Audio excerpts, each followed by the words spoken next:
Tonight, breaking news as we come on the air, the U.S. bracing for a potential Category 3 hurricane. The states of emergency already. Also breaking tonight, the emergency response underway right now, a toxic leak, thousands evacuating. There is concern at this hour over a potential explosion. And former football star Brett Favre revealing a stunning diagnosis tonight. First this evening, Tropical Storm Helene gaining strength as it closes in on Florida. Hurricane warnings and watches in place tonight, expected to hit as a Category 3. Mandatory evacuations, multiple states in the path of this system. Ginger Z with the latest track. Also breaking as we come on, the images coming in now, a toxic and flammable chemical leaking outside Cincinnati. Thousands evacuating, authorities moments ago saying they are concerned over the potential for an explosion now. Many being urged to close doors and windows and to seal them if you can. With President Biden before world leaders at the UN today, tonight Israel launching a new wave of deadly airstrikes on Beirut. The Israeli military saying a top Hezbollah commander was killed in a targeted missile attack. Tens of thousands of people trying to escape. What the president said about the escalating crisis. Ian Panel in Beirut. Election day 42 days away now. Donald Trump and Kamala Harris on the economy and on immigration. Former President Trump in Georgia. Vice President Harris headed to Pennsylvania and then to the border. Tonight, Football Hall of Famer Brett Favre's stunning reveal while on Capitol Hill. His very personal battle, his diagnosis. Overseas, an American woman is believed to be the first person to ever use what's called a suicide pod in Switzerland. A criminal investigation now underway tonight. The 64-year-old woman from the Midwest reportedly had suffered from an autoimmune condition. In Kansas City tonight, the daring rescue 23 stories up. Also, 12 members of a university lacrosse team tonight seriously injured, several hospitalized after a workout conducted by a Navy SEAL. What the workout included. The Earth about to get a second mini-moon. In New York City tonight, who Sean Diddy Combs is now sharing space with behind bars. The fireworks on Capitol Hill over the cost of those popular weight loss drugs. Why are they so expensive? How the CEO answered. And America Strong tonight, the grandmother hiking. She lost her footing. Who found her and rescued her on that trail? It's remarkable. From ABC News World Headquarters in New York, this is World News Tonight with David Muir.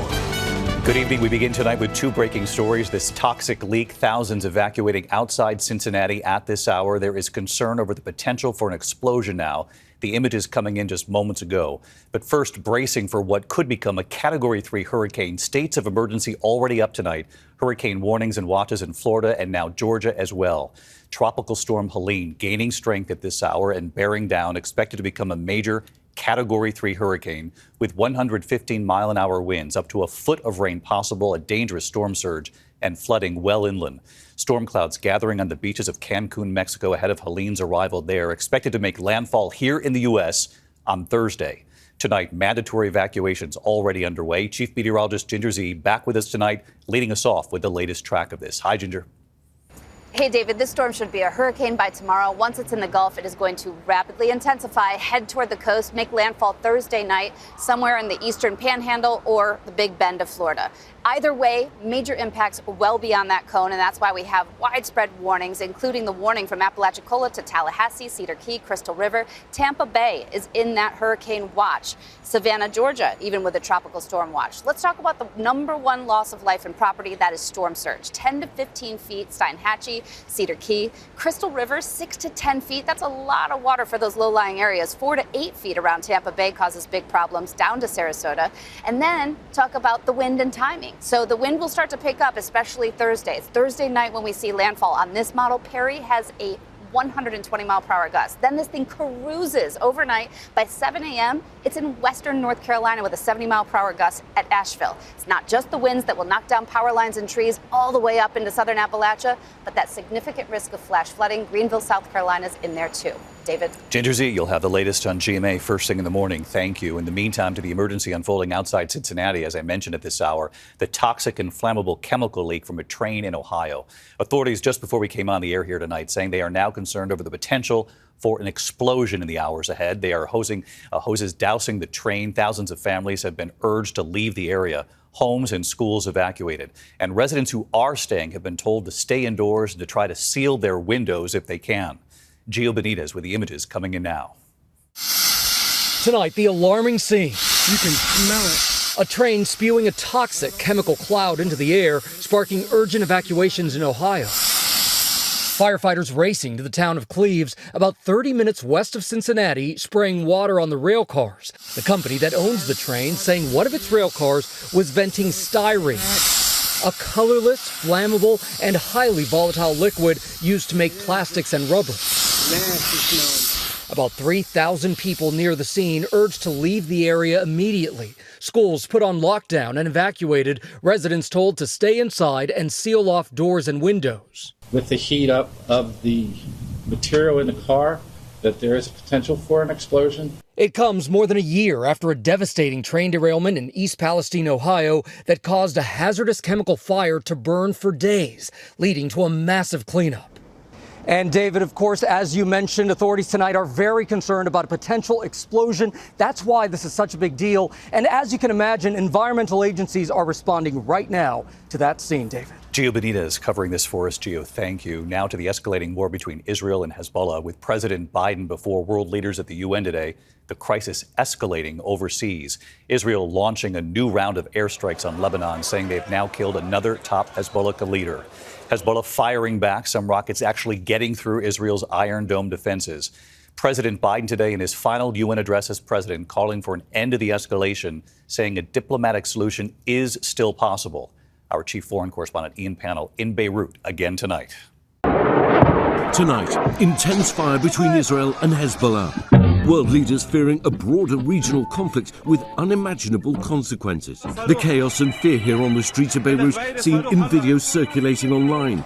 Israel saying it took out a top Hezbollah commander. Over the last 24 hours, Israel firing 2,000 missiles and bombs on what it says are Hezbollah targets. Casualties are mounting. According to Lebanese officials, over 500 are dead, including children, and over 1,800 injured. So many parts of the country left smouldering in ruin, residents running for their lives. These videos, given to ABC News, document the terrifying journey of one young woman, Gia.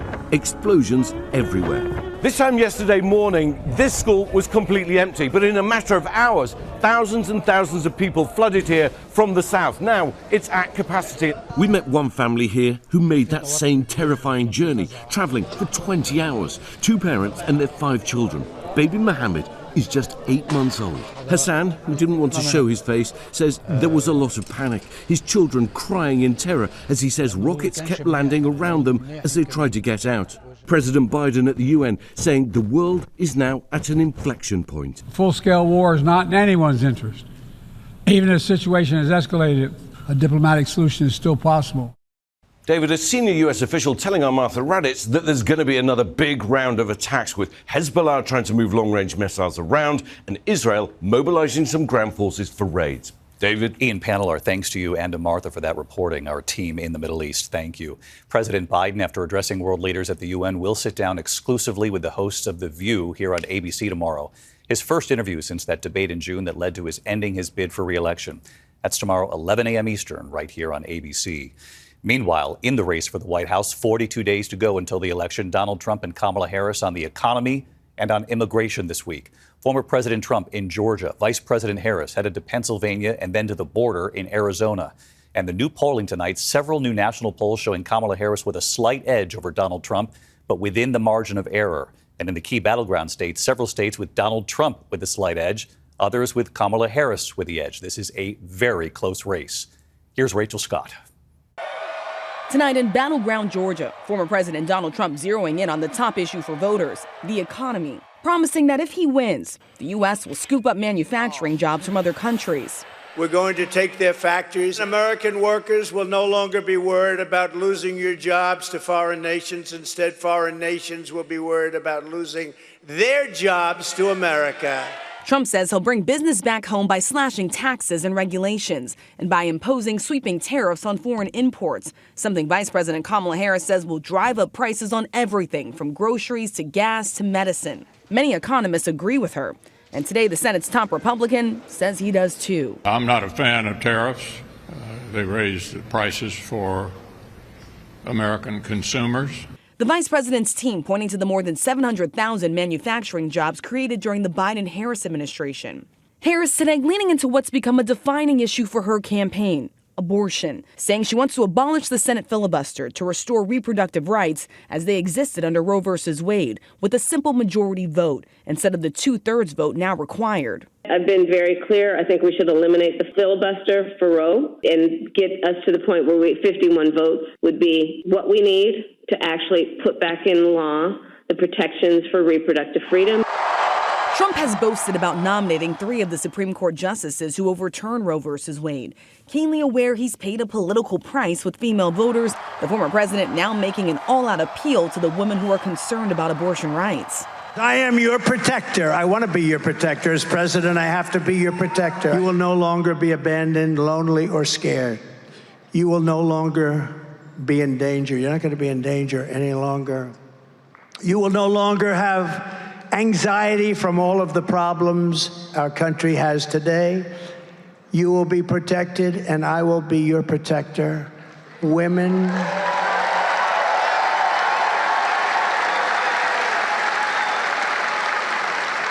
will be happy, healthy, confident, and free.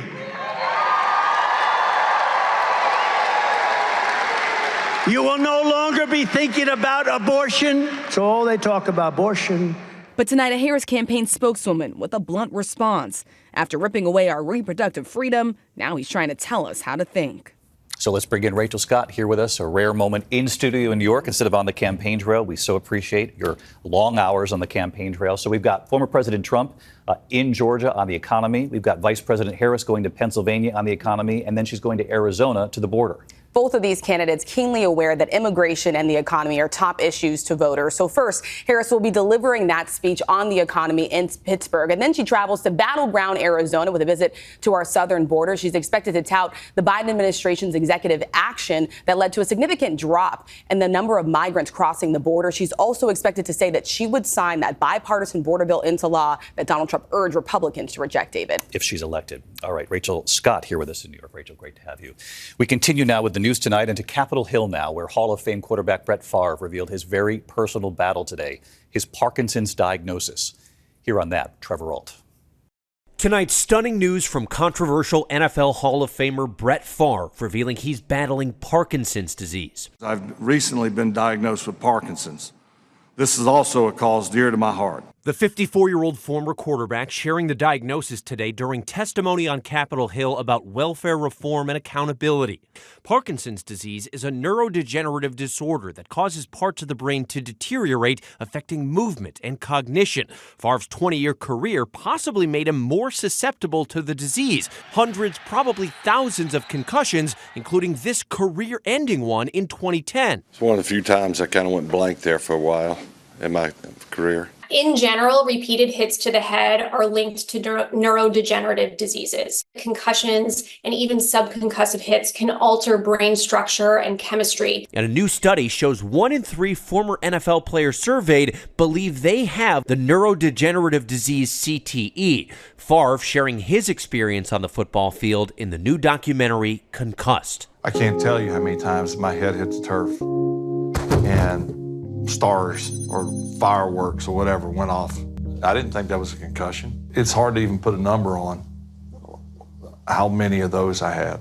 David, the average age of onset of Parkinson's is the early to mid-60s, and Brett Favre is just 54. Though we should note, some people are diagnosed with early onset Parkinson's in their 50s, regardless of their career. David. Trevor Ault tonight. Trevor, thank you.